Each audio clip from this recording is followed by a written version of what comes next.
This is Deputy Director Jackson Quirk, Federal Emergency Management Agency, Mount Weather Emergency Operations Center, Virginia.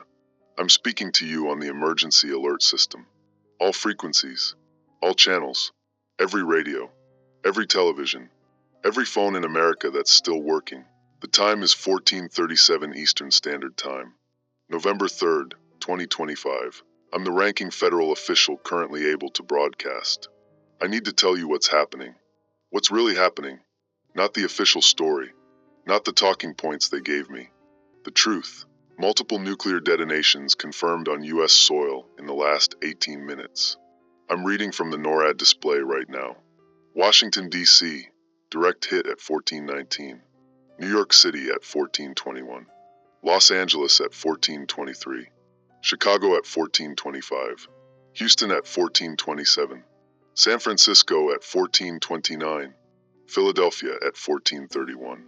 Phoenix at 14:33. San Antonio at 14:35. 9 cities. 9 confirmed detonations. Estimated yields ranging from 400 to 800 kilotons each.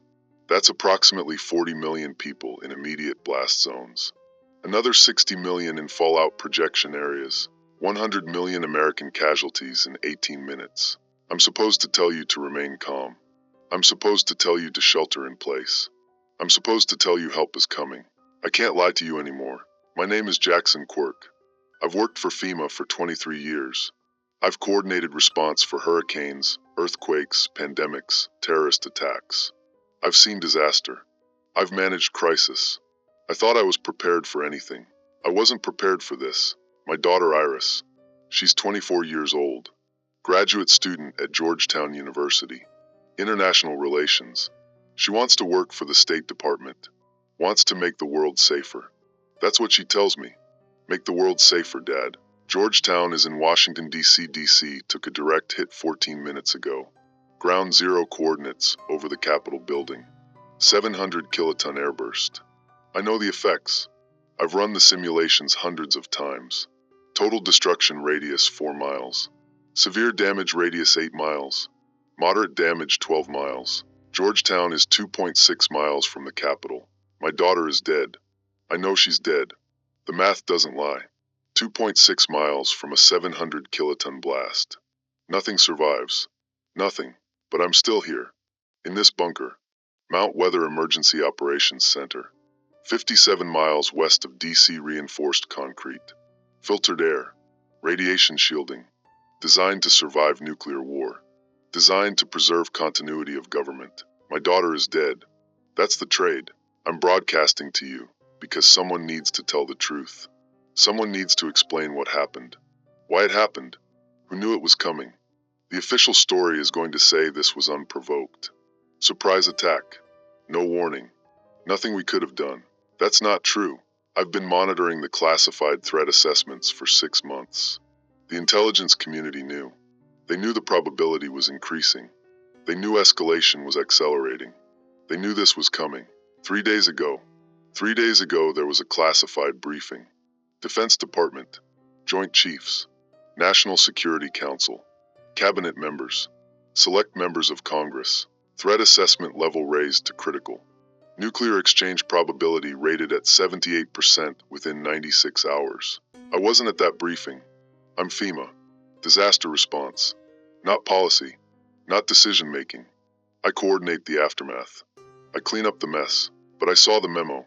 Classified top secret. Distribution limited. Senior federal officials and designated COG personnel advised to relocate to hardened facilities within 48 hours. Operational security mandatory. Public notification contraindicated. Maintain normal appearances to prevent panic. That was 3 days ago.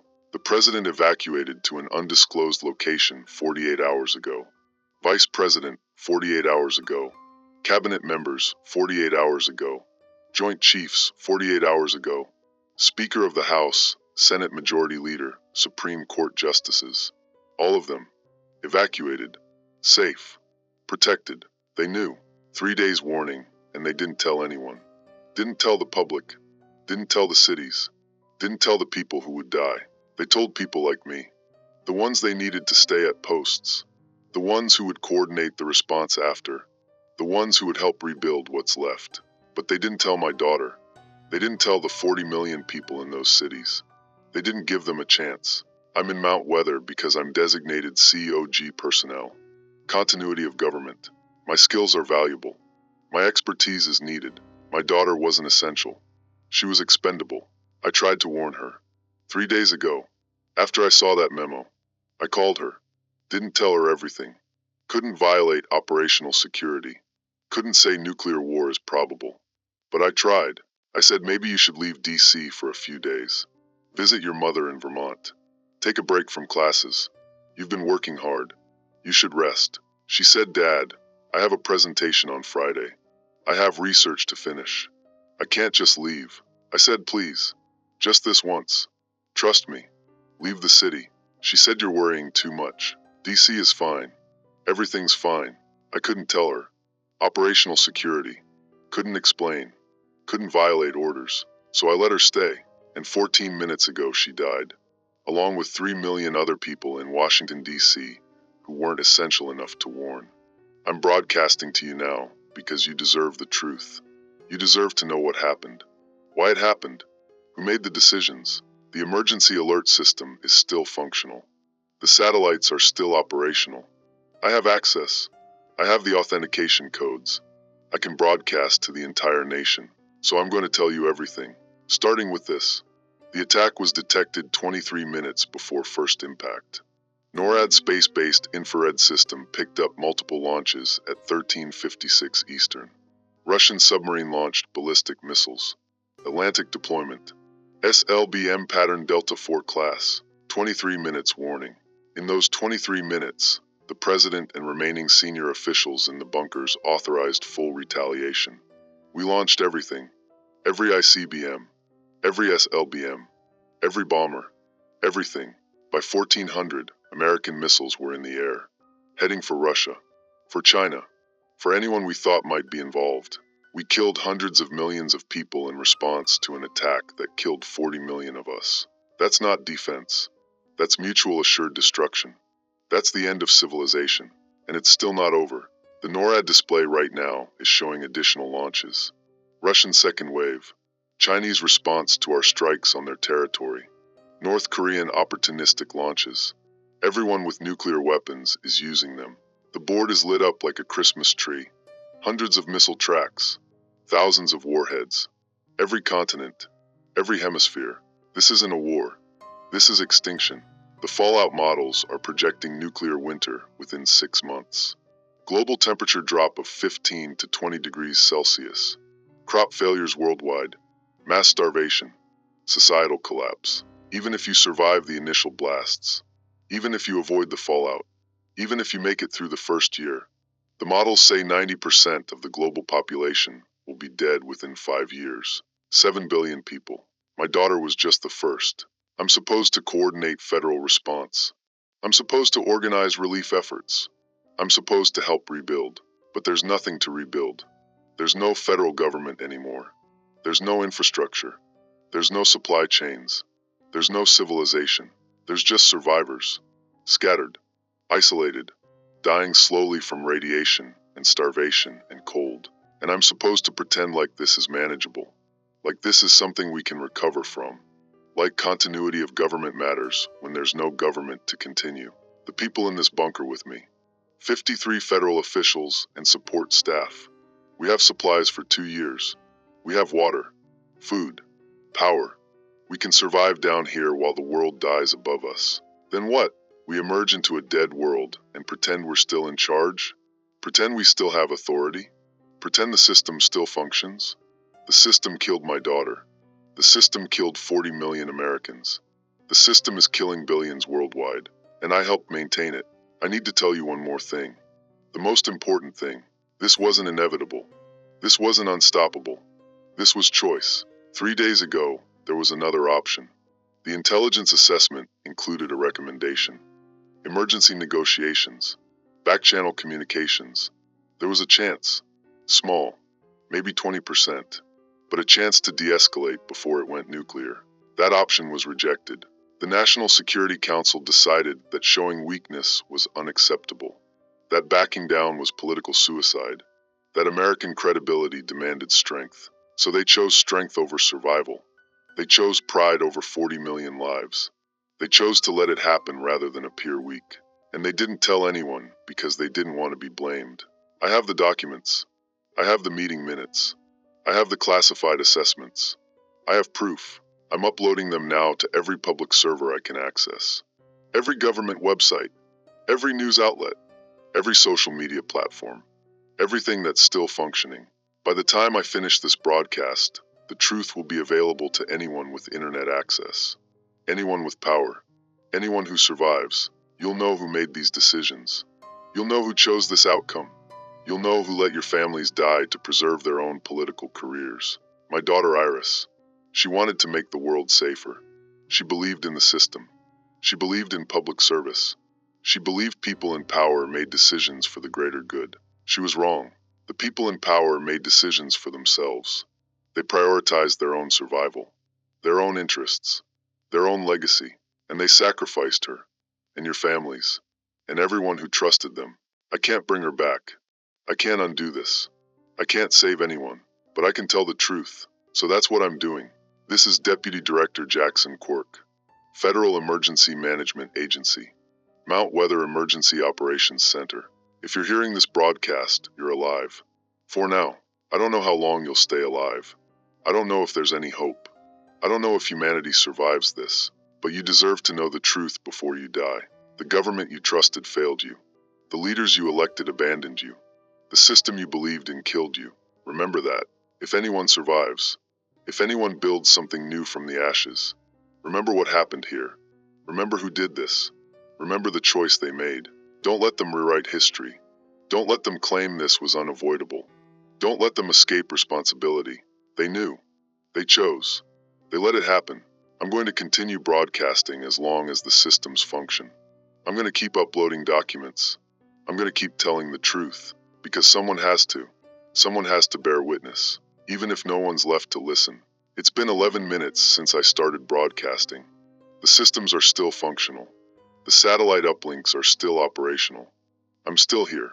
Iris still isn't. I need to walk you through the documents I'm uploading. I need to explain what they prove, what they mean, who's responsible. Let me start with the threat assessment from 6 months ago. Defense Intelligence Agency report, classified top secret SCI, dated May 7th, 2025. I'm reading the executive summary now.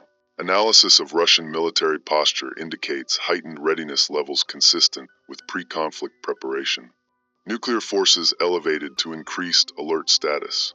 Strategic rocket forces conducting unusual deployment patterns. Submarine activity in Atlantic increased 47% above baseline.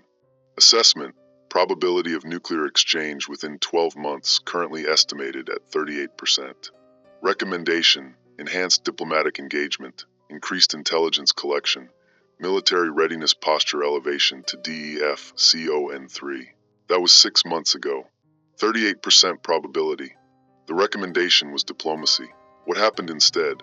I'm looking at the National Security Council meeting minutes from May 15th. 8 days after that assessment, the Secretary of Defense recommended implementing the DIA proposals. Enhanced diplomacy. Preventive engagement.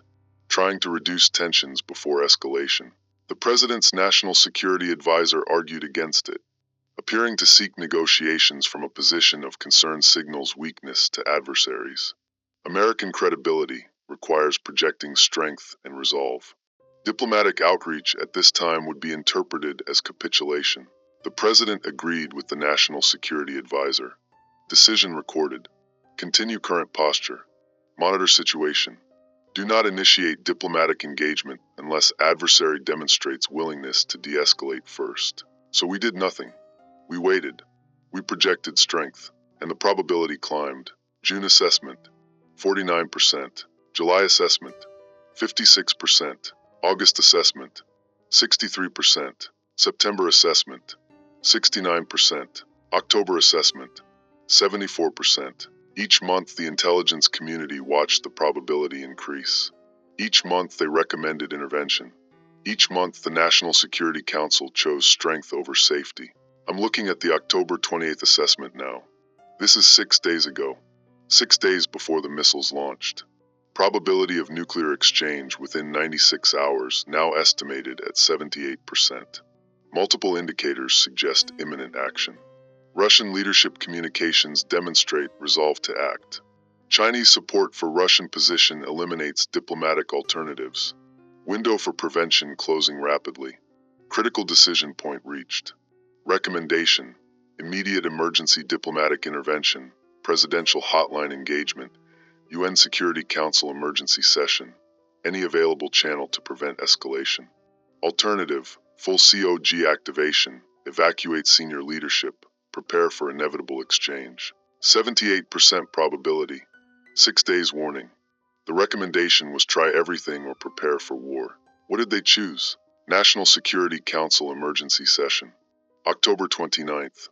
5 days ago, the Secretary of State proposed immediate diplomatic initiative. Emergency call to Russian President. Offer of summit. Anything to prevent war. The National Security Advisor opposed. At 78% probability, prevention is unlikely. Diplomatic gesture would be rejected and would demonstrate weakness in final hours before conflict. Instead, prioritize continuity of government. Ensure American leadership survives to manage post-conflict recovery and retaliation. The President agreed. Decision recorded. Ativar COG protocols. Essential personnel to harden facilities within 48 hours. Maintain operational security. Public notification contraindicated to prevent mass panic and infrastructure collapse. If attack occurs, full retaliation authorized. They chose survival over prevention. Their survival, not ours. The evacuation began October 30th. 4 days ago, I'm looking at the COG personnel manifest. The list of people designated essential. The people who were told to evacuate. President, Vice President, Cabinet members, all 17. Joint Chiefs, Supreme Court Justices, Congressional Leadership, Federal Agency Directors, Key Military Commanders, Intelligence Chiefs, Critical Scientific Personnel. Total: 4,327 people evacuated to hardened facilities over 48 hours. 4,327 people who were told the truth, who were given warning, who were protected. 330 million Americans who weren't. My name is on that list. Position: Deputy Director, Federal Emergency Management Agency. Specialty: Disaster Coordination and Continuity Operations. Status: Essential. Iris's name isn't on the list. Position: Graduate Student. Specialty: None. Status: Non-essential. That's how they calculated it. Not worth, not value, not humanity. Just essential or non-essential. Useful or expendable. My daughter was expendable. So were 40 million others in those cities. Teachers, students, parents, children, doctors, engineers, artists, people living their lives, people with futures, people who trusted their government to warn them if danger was coming. They weren't warned because warning them might have caused panic, might have disrupted infrastructure, might have made the last few days messy. Better to let them die ignorant. Better to let them believe they were safe. Better to preserve order until the missiles hit. That was the calculation. I'm looking at the memo now. The one that explained it. Internal National Security Council Policy Guidance. October 29th. Public notification of imminent nuclear attack is contraindicated for following reasons. 1. Mass evacuation of major urban centers would cause infrastructure collapse, preventing effective COG personnel extraction and supply chain maintenance. 2. Widespread panic would undermine civil order in final hours, complicating post-attack recovery operations. 3. Significant probability exists that diplomatic situation may still resolve without attack, in which case public notification would have caused unnecessary disruption and political consequences. 4. If attack occurs, survivors will be manageable population requiring federal assistance, whereas pre-attack mass evacuation would distribute population beyond federal aid capacity. Recommendation: maintain operational security, evacuate only essential personnel, allow civilian population to remain in place for optimal post-attack management. Optimal post-attack management. That's what they called it. Not murder, not abandonment, not sacrifice. Optimal management. They calculated that more people would survive if they didn't warn anyone. They calculated that recovery would be easier if the population remained concentrated in cities rather than scattered across the country in panicked evacuation. They calculated that my daughter's death was optimal. I'm broadcasting these documents to you because you need to see them. You need to read the words. You need to understand this was an accident. This wasn't surprise. This wasn't unavoidable. This was choice. Deliberate choice by people who put management efficiency over human life. I want to show you one more document. The most damning one. This is from the National Security Council meeting on October 31st. 2 days ago, after the essential personnel were evacuated, after the bunkers were stocked, after everyone in power was safe, this meeting discussed whether to issue any kind of public warning. The Secretary of Homeland Security proposed limited alert. At minimum, issue general elevated threat advisory. Recommend citizens review emergency preparedness plans. Increase situational awareness. Provide some baseline protective guidance without specifying nuclear threat. The proposal was rejected. National Security Advisor response. Any threat advisory, even non-specific, risks triggering panic in final hours. Media will speculate. Public will demand information. Pressure will mount for full disclosure. Better to maintain silence until attack occurs or threat passes. If attack occurs, survivors will require federal leadership and guidance. That leadership must be preserved through operational security. They chose silence, complete silence. Even a vague warning was too risky. Even telling people to be careful was too much. Better to let them go about their normal lives until the missiles hit. I followed those orders. I evacuated to Mount Weather on schedule. I didn't tell Iris the specifics. I couldn't violate operational security, but I tried. I called her. I suggested she leave. I gave her every hint I could without saying the words. She didn't leave. She didn't understand. She trusted the system. She believed if there was real danger, someone would tell her. Someone would have told her. If she was essential. If she was valuable. If she mattered to the people making decisions. She wasn't. She didn't. She wasn't. So she died. The documents I'm uploading prove all of this. Meeting minutes. Threat assessments. Policy memos. Evacuation manifests. Decision records. Everything. Proof that they knew. Proof that they chose. Proof that they prioritized their own survival over warning the people they were supposed to protect. I'm uploading to every server cluster I can access. FEMA public databases. Department of Homeland Security Systems. Defense Department Unclassified Networks. Congressional Archive. Library of Congress Digital Repository. Every government website. Every public platform. The authentication is happening now. My access codes work. The systems accept my credentials. The documents are uploading. 247 files. 16 gigabytes of classified material. Proof of what happened. Proof of who knew. Proof of what they chose. If the internet survives, if anyone has power, if anyone's left to read them, they'll know. They'll know the truth. The upload progress is at 43%, 51%, 64%, 72%. I'm watching the system logs. Files spreading across the network. Replicating. Distributing. The documents are out there now. Can't be deleted. Can't be suppressed. Can't be hidden. Upload complete. 87%, 94%, 100%. The truth is public now. The proof is available. The record is permanent. Anyone who survives, anyone who rebuilds, anyone who writes the history of this day, they'll have the documents. They'll have the evidence. They'll know what happened. That's all I can do for Iris now. I can't bring her back. I can't save her. I can't undo this. But I can make sure people know. I can make sure the truth survives. Even if we don't, the display is showing additional detonations. Second wave impacts. Seattle at 1441. Boston at 1442. Denver at 1443. Atlanta at 1444. Minneapolis at 1445. 14 cities now. 60 million casualties. 90 million in fallout zones. The retaliation wave is hitting Russia now. Moscow, St. Petersburg, Novosibirsk, Ekaterinburg, dozens of cities, hundreds of millions dying. China taking hits from our Pacific forces. Beijing, Shanghai, Guangzhou, Shenzhen, Europe reporting detonations. Strategic exchange spreading. Russia counter-targeting. The whole world is burning, and the people who made this happen are safe in bunkers. Protected. Supplied. Waiting for it to end so they can emerge and rebuild their authority. They'll write the official history. They'll explain it was unavoidable. They'll claim they did everything possible. They'll present themselves as tragic leaders who made hard choices in impossible circumstances. Unless the documents survive, unless people read them, unless the truth matters more than the official story. That's why I'm broadcasting. That's why I uploaded everything. That's why I'm violating every security protocol and operational directive I ever swore to uphold.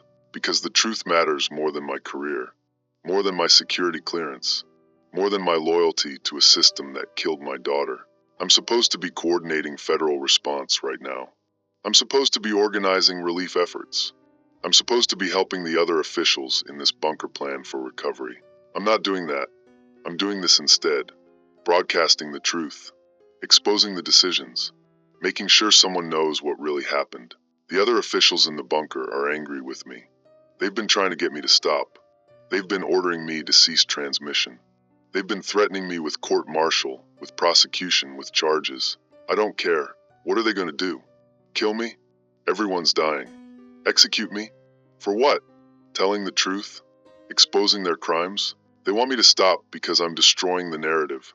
I'm undermining their authority. I'm making it impossible for them to claim innocence. Good. They don't deserve innocence. They don't deserve to be remembered as tragic leaders. They deserve to be remembered as cowards who chose their own survival over warning the people who trusted them. I'm going to keep broadcasting until they physically stop me, until they cut my access, until they drag me away from this console, and even then the documents are out there. The truth is public. The proof exists. Iris deserves that much. The 40 million dead deserve that much. The billions dying worldwide deserve that much. Someone has to tell the truth. Someone has to bear witness. Someone has to make sure history remembers what really happened here. That's all I can do now. That's all I have left. The truth. The documents. The broadcast. It's not enough. It doesn't bring anyone back. It doesn't save anyone. It doesn't undo this. But it's something. It's the only thing I can still do. The only choice I still have. The only act that matters. Tell the truth. Expose the lie. Make them answer for what they did. Even if no one's left to hear it. Even if civilization doesn't survive. Even if humanity dies out in the nuclear winter. At least the truth will be there. In the data. In the archives. In the broadcast recordings. Waiting. For whoever comes after. For whatever emerges from this. They'll know what we were. What we did. How we failed. Why we died. Who was responsible. What choices were made. What the cost was. That's my testimony. That's my witness. That's my legacy. Such as it is. In the ruins of everything. In the ashes of the world. In the silence after the bombs. The truth remains. The documents survive.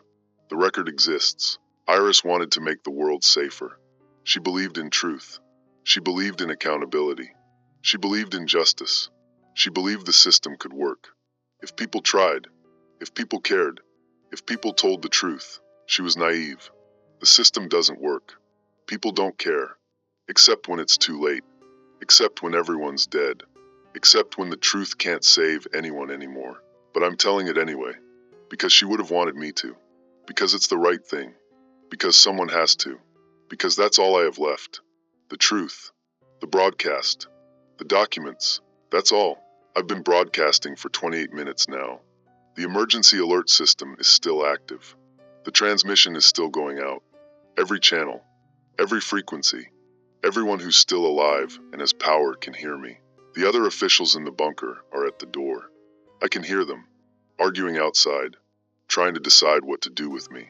Whether to stop me by force, whether to cut the transmission, whether to arrest me.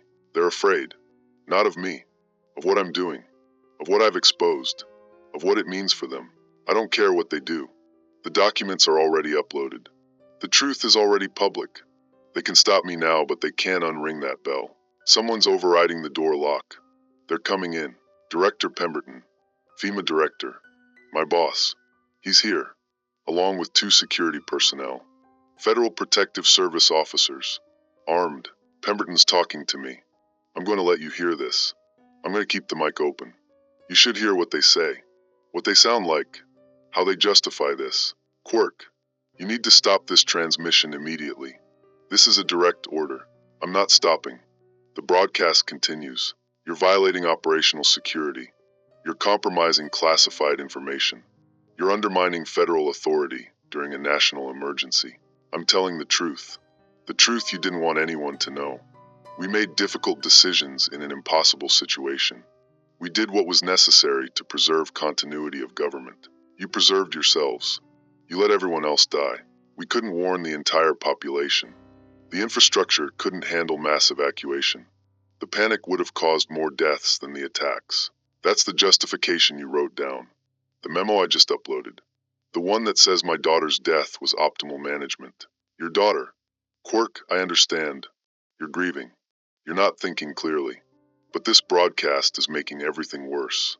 Worse than 40 million dead? Worse than nuclear war? Worse than the end of civilization? You're destroying any chance of maintaining order. Any chance of coordinating effective response. Any chance of rebuilding. There's nothing to rebuild. You know that. The models say 90% dead within 5 years. There is no recovery. There is no federal government. There's just survivors dying slowly. That's defeatist. That's not productive. We have resources. We have expertise. We have a chance if we maintain authority and organization. You have bunkers and supplies. You have 2 years of food and water. You have protection while everyone else dies. That's what you have. Not a chance. Not hope. Just survival for yourselves. Someone has to survive to lead the recovery. Someone has to coordinate what comes after. That's our responsibility. Your responsibility was to warn people. Your responsibility was to try to prevent this. Your responsibility was to the people who trusted you, not to your own survival. We tried. We made the best decisions we could with the information we had. You had 6 months of escalating threat assessments. You had 78% probability 6 days before the attack. You had every opportunity to try diplomacy. You chose not to because it might look weak. Diplomatic efforts would have failed. The intelligence was clear. You don't know that. You didn't try. You chose to let it happen rather than risk appearing weak. That's not fair. That's not accurate. It's in your own documents. The meeting minutes I uploaded. The National Security Council deliberations. Diplomatic gesture would demonstrate weakness in final hours before conflict. Your words. Your decision. Your choice. You're taking that out of context. The context is that my daughter is dead because you prioritized political optics over prevention. Security. Remove Deputy Director Quirk from this console. Use necessary force. The security officers are moving toward me. I'm standing, backing away from the console. But the mic is still open. The broadcast is still active. They're restraining me now. Hands behind my back. They're pulling me away from the equipment. But the transmission continues. The system is still broadcasting. You can still hear this. Director Pemberton is at the console now. He's trying to terminate the broadcast. He's entering commands. Trying to shut it down. It's not working. I locked the authentication. I changed the access codes. I made sure they can't stop it remotely. They'll have to physically destroy the equipment to end the transmission. How do I shut this down? What did you do to the system? I made sure you couldn't silence the truth. I made sure the broadcast continues. This is sedition. This is treason. You're actively undermining the federal government during wartime. There is no federal government. There's just you, in a bunker, pretending you're still in charge, pretending you still matter, pretending you didn't kill 40 million people through your cowardice. We saved who we could. We made hard choices. We did our duty. You saved yourselves. You abandoned everyone else. That's not duty. That's cowardice. Pemberton's talking to the security officers now, telling them to disable the broadcast system. Cut the power. Destroy the equipment if necessary. One of the officers is moving to the power junction. He's opening the panel, looking at the circuit breakers, but the transmission will keep going. I routed it through backup systems, through redundant channels.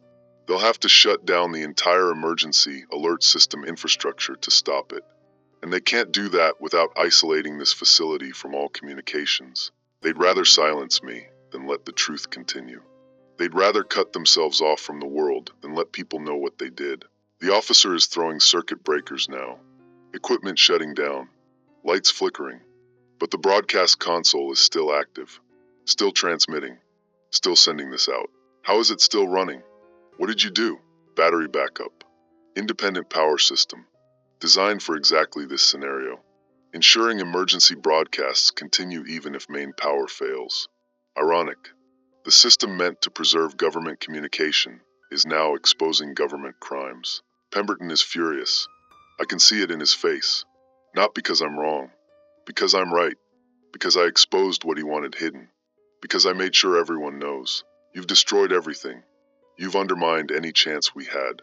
I've told the truth. That's what I've done. The only thing worth doing. Security, take him to detention. Lock him up. We'll deal with him after we regain control of this situation. They're dragging me out now. Away from the console. Away from the broadcast equipment. But it doesn't matter. The transmission continues. The documents are uploaded. The truth is public. I'm shouting now. Making sure the mic picks it up. Making sure you hear this. The people in this bunker chose their survival over yours. They chose silence over warning. They chose pride over prevention. They let your families die rather than risk looking weak. Remember that. Remember their names. Remember their choices. Remember what they did. Director Edmund Pemberton, FEMA Director. Evacuated October 30th. 4 days warning. Told no one. Secretary of Defense Richard Holloway. Recommended COG activation. Protected himself. Let everyone else burn. National Security Advisor Catherine Marlowe. Diplomatic gesture would demonstrate weakness. Her words. Her recommendation. Her choice. President James Kingsley. Final decision authority. Approved the evacuations. Rejected the warnings. Chose operational security over human life. All of them. Safe. Protected. Alive. While your families burn.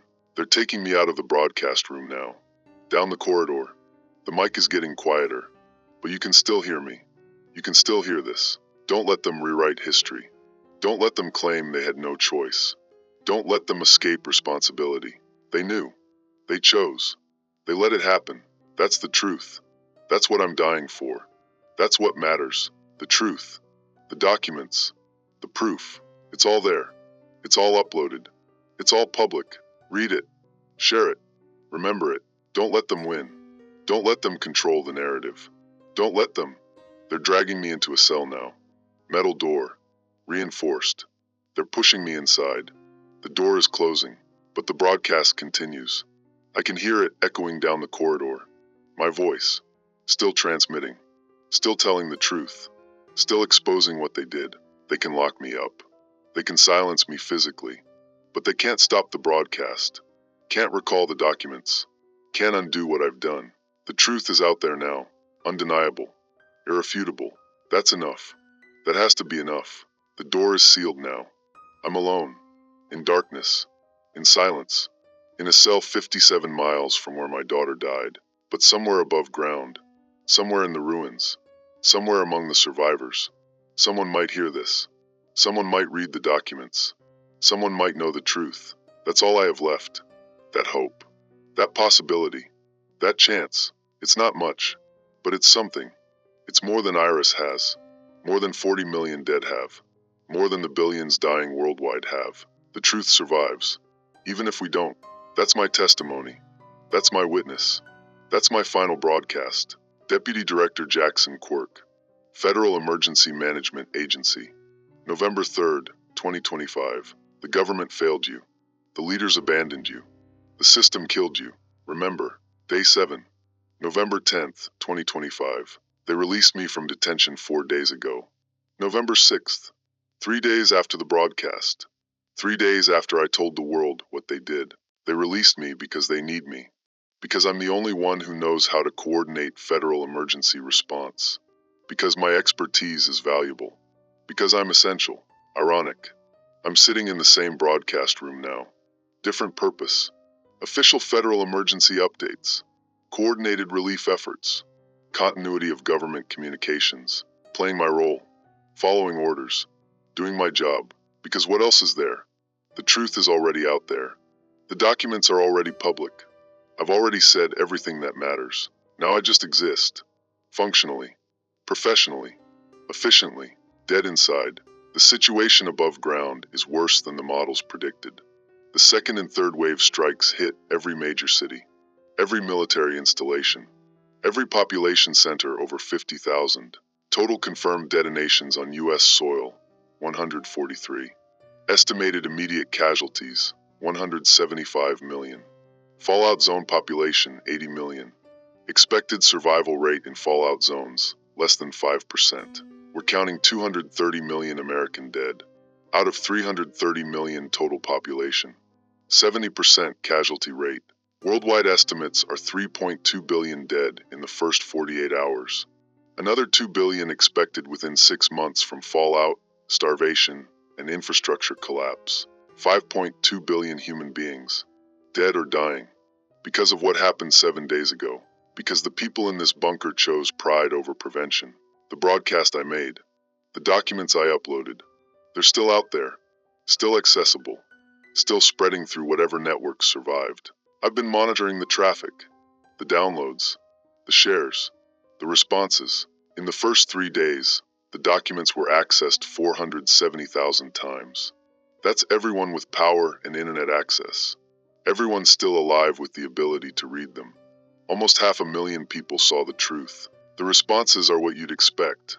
Rage, horror, betrayal, survivors demanding answers, survivors demanding justice, survivors demanding the people in these bunkers be held accountable.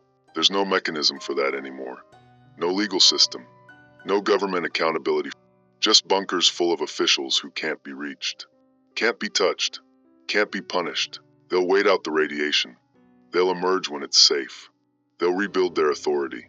They'll write the official history, unless the survivors remember, unless the documents remain accessible, unless the truth matters more than the official story.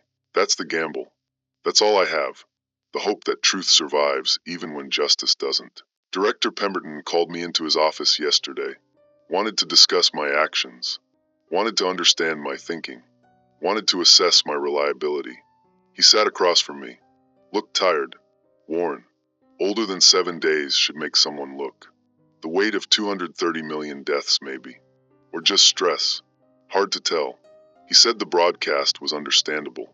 Given the circumstances. Given my loss. Given the emotional trauma of the situation. He understood why I did it. He didn't approve.